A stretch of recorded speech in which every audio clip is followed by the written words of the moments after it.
each show, we discuss how to price a landed home. Next on XTV with your host, Mark Lun. Good day, I'm Mark Lun. In Singapore, landed homes carry a certain allure and a hefty price tag. Till date, the three most expensive landed homes, non-en bloc, that have transacted in Singapore are in 23 Yarwood Avenue in District 21 for an amazing 59.5 million. 3 Lydon Park, also in District 10, for an amazing 61.4 million. 35 Redoubt Road in District 10 for an astronomical 91.7 million. Are landed properties with sky-high transaction prices a thing of the past? No. Actually, 35 Redoubt Road transacted in 2015. So then, how do we price a landed home at this quantum? Hi, I'm Sam Baker, CEO of SRX Property and Street Sign Technology Group, which is a subsidiary of Singapore Press Holdings.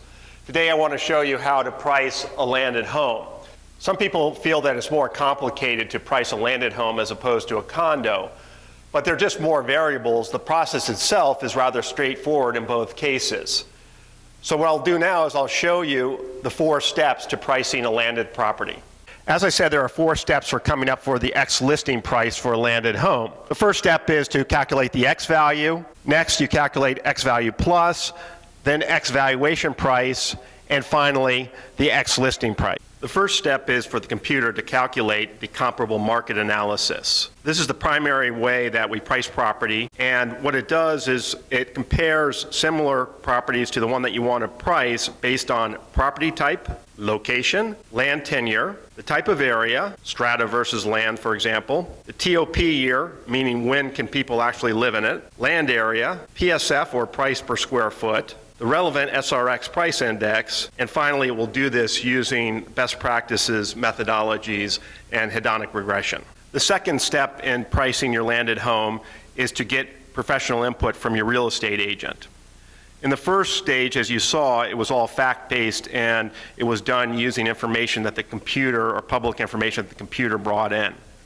In this stage, you actually need to have some human input.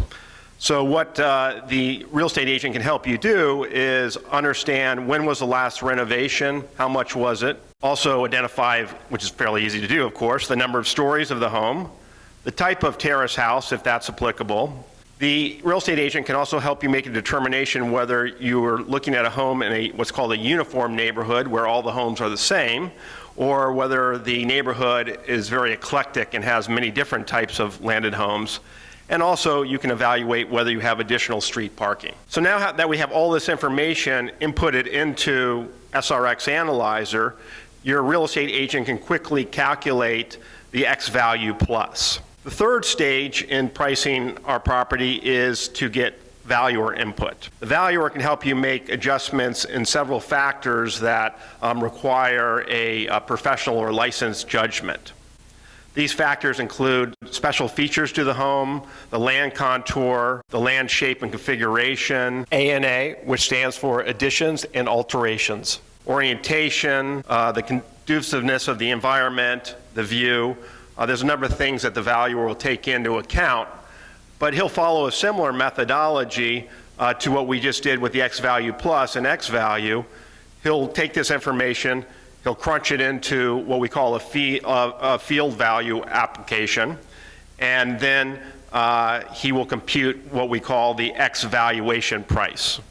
Now, any valuer can do this as long as they have access to the type of information that's available in SRX Analyzer, or you can actually engage SRX Properties valuers to help you out. Finally, the agent takes into account the negotiation gap, which is effectively goodwill.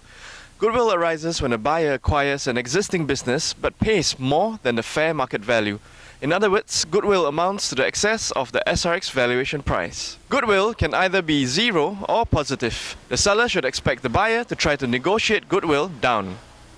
So that's all there is to it. 4 steps. The computer does all the collection of the information, does some calculations for you.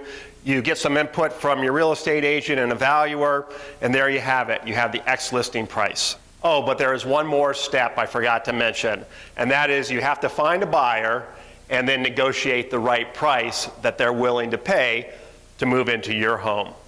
And that's all we have for you this episode of XTV. Join us next week when we show our virtual tours and virtual reality. I'm Mark Lun. Have a good day.